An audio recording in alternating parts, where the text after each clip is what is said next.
Հաճախ տրվող հարցեր Բժիշկ Արևյանին։ Որ միջոցառումներն եք հատկապես կարևորում ձեր պրակտիկայում։ Իմ պրակտիկայում ես առաջին հերթին կարևորում եմ կանխարգելման միջոցառումները, երեխային ճիշտ ուսուցանումը, ինչպես ճիշտ խոզանակել եւ հետեւել ատամների մաքրությանը, սննդակարգի ճիշտ պահպանումը եւ իհարկե ժամանակին այցելել ատամնաբույժի։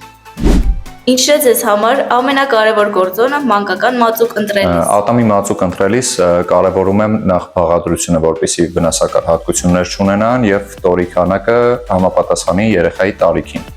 Ատամի մածուկը պետք է օգտակար լինի, բայց նաև պետք է հաշվի առնել, որ երեխային պետք է դուր գա։ Արդյոք երեխաների մոտիվացիայի վրա ատամի մածուկի եւ խոզանակի ընտրությունը ունենում է ազդեցություն։ Միանշանակ երեխաների մոտ մոտիվացիան ուղիղ կապված է ընտրության հետ, այսինքն գույն, համ, դիզայն եւ այլն։